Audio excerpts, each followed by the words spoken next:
folk er tit meget bange for handicappede mennesker, ikke? Fordi vi har aldrig lært at være sammen med dem. Da vi gik i skole, der blev de gemt væk i nogle andre skoler, ikke? Vi ved ikke rigtig, hvordan vi skal bære os ad. Og folk, der for eksempel starter med at være sammen med Jakob, uden at vide, at han er døv, og har været sammen med ham et stykke tid, og så får at vide, at han ikke kan høre, reagerer egentlig meget fornuftigt, næsten alle sammen, ikke? Fordi de ligesom først har fået alle de der glade oplevelser ved at være sammen med ham, ikke? Og så kan de ligesom bagefter godt se, at det er egentlig ikke særlig synd, vel? Og det er egentlig heller ikke frygteligt, vel? Og det er egentlig heller ikke ubehageligt. Det er selvfølgelig lidt upraktisk, ikke? Det var meget smart, hvis han kunne høre, ikke? Men altså, jeg tror altså, det har også noget med ham at gøre, ikke? Jeg tror altså også, det har altså også noget at gøre med min accept af situationen, ikke? Altså hvis jeg for eksempel var en lille smule flov over det, ikke? Eller en lille smule skuffet eller ked af det eller sådan noget, så ville det være svært, ikke? Så ville det ville han også opleve, ikke? Men han oplever en tryghed, ikke? Og at han er bare min unge, ikke? Jeg ved, at der er altså forældre til tunghørende døve børn, ikke, som har det vældig svært med de der ting. De bliver flove, når deres unger sidder og laver mærkelige lyde i bussen, eller sidder og laver tegn med armen og sådan noget. Så tysser de på dem, eller tager hænderne væk, og vil ikke snakke med dem. Og det giver altså de der børn en utryghed. De kan altså registrere de der små ting, meget mere end vi måske tror.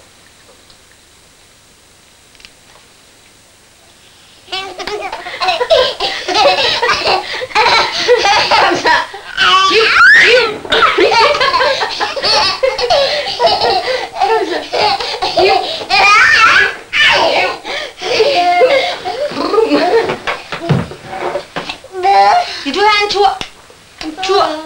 Vil du have en tur? Ja.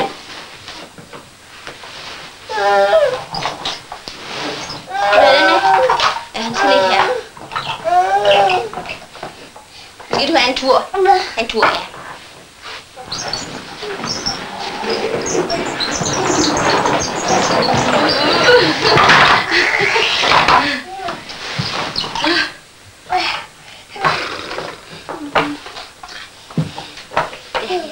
Løven have en tur? Ja. Vil løven have en tur? Løven have en tur? Ja, løven skal have en tur. Ja. Vil hunden have en tur? Vil den gå i stykker? Nej. Den går i stykker, den kan jeg godt se. Vil løven have en tur? Ja. Godnat. Få en tur. Farvel. Farvel. Så løven have en tur. Ja, løven kan en tur. Ja. Okay.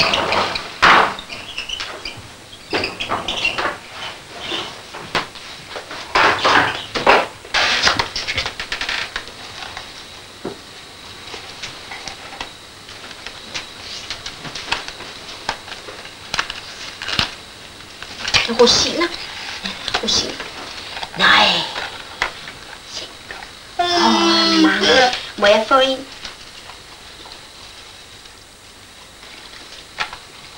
Tak. Må jeg ikke få flere? Må jeg ikke få flere rosiner? Jakob må få rosiner. Der er mange rosiner. Jeg er helt fuld. Der er mange rosiner. Jo, der er flere, jo. Der er mange nu. Ja, der er mange rosiner. Ja, vil du spise den? Må jeg få en? Ja, kom nu. Må jeg få en? Må jeg få en rosin? Tak. Hvor dejligt. Æble. Et æble. Hvad er det? Vil du have en banan? Vil du have en banan? Vil du have et æble? Hvad er det? Jakob, det er chokolade. Det er chokolade. Til mig? Må jeg få den så? Nå, det står der. Værsgo. Jakob, vil du gå op? Chokolade. Må jeg få papir? Må jeg få papir? Tak.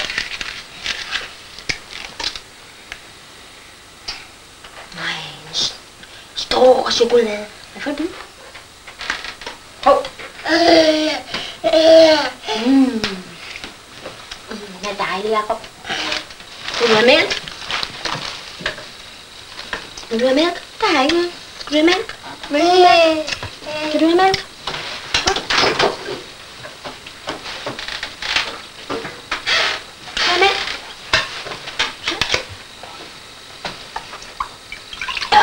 Pyt med det.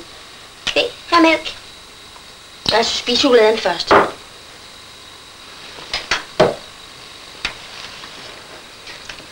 Spis den først, så kan du få mælk bagefter. Ja, vent det lidt. Nej, det er en klud. Se.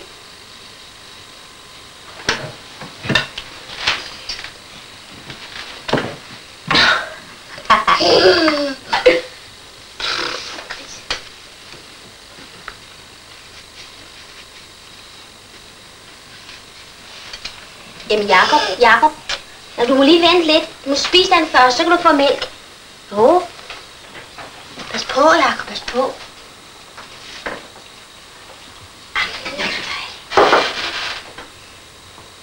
Det er sådan en masse chokolade i munden. Ja, den er varm. Den er varm. Den er varm. Ja. Den er meget varm. Ja. Den er varm.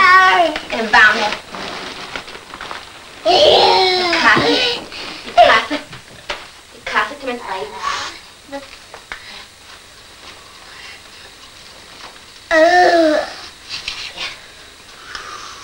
Kaffe.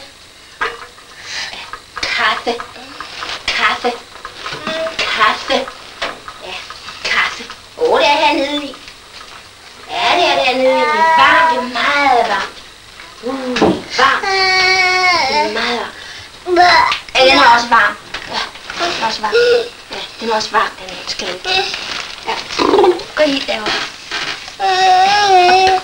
Op. Op. Pas på fingrene. Pas på fingrene. Pas på. Pas på. Pas på fingrene. Skal jeg gå med? Ud på WC? Og så tisser du i bukserne. Jeg skynd dig på WC. Nej.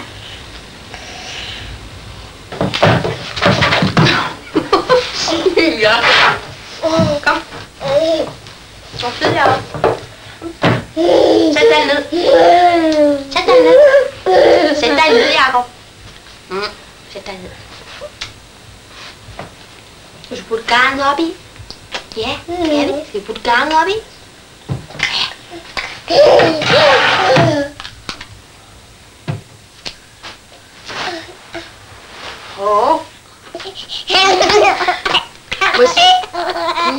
Hvad sort det ser. Se. Se, hvor er de sorte. Ja, hvor er de sorte. Se, hvor er de sorte. Se. De er helt sorte. Se der. Se. Se, de er helt sorte.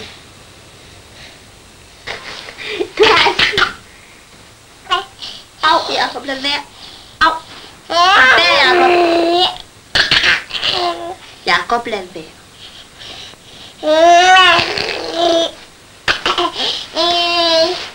Jacob. Jacob, lad være. Lad være, Jacob. Lad være. Lad være. Lad være. Lad være. Au, hvad satan? Jacob, lad være. Au. Au. Bum. Bum. Bum. Bum. Ja. Au. Au. Fint.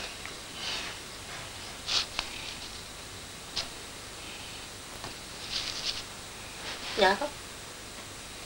Jacob, må jeg få den? Må jeg få den?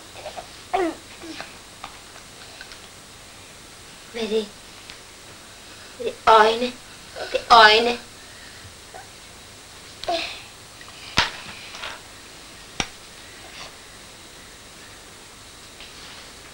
En mund.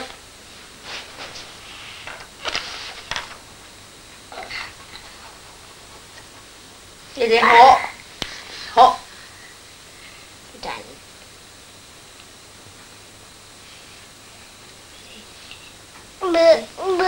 det er ører. Ja, ører. Ører. Ja. Fint, når man er stor.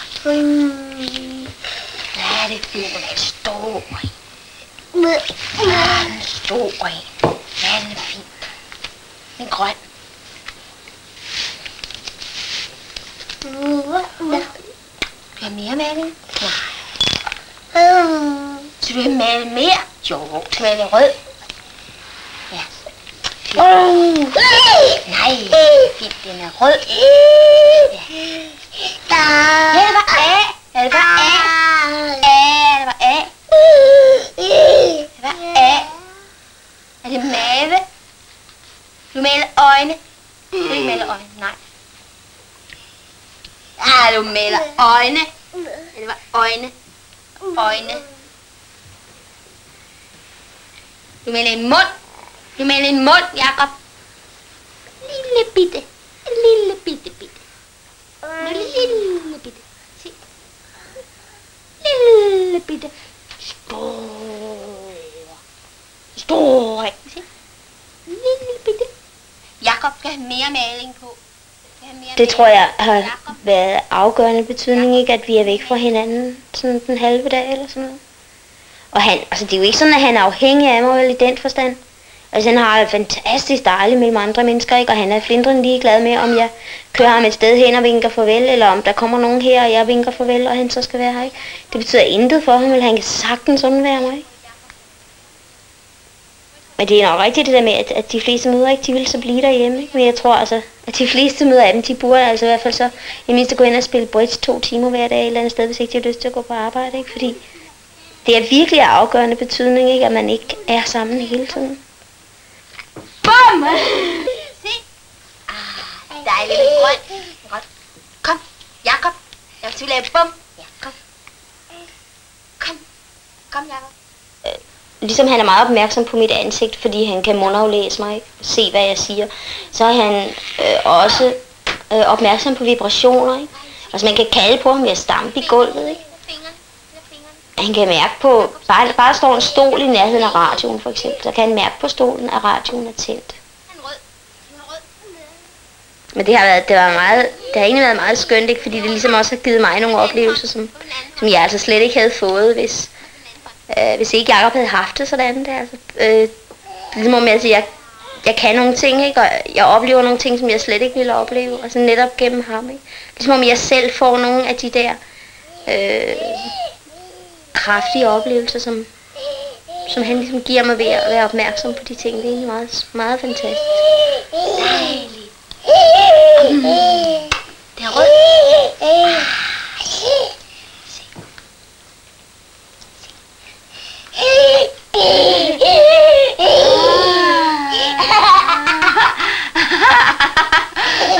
Pas på.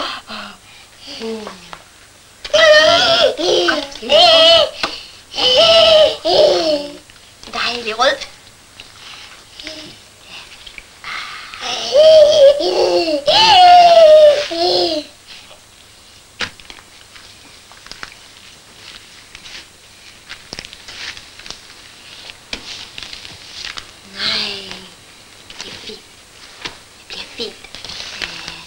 Maling.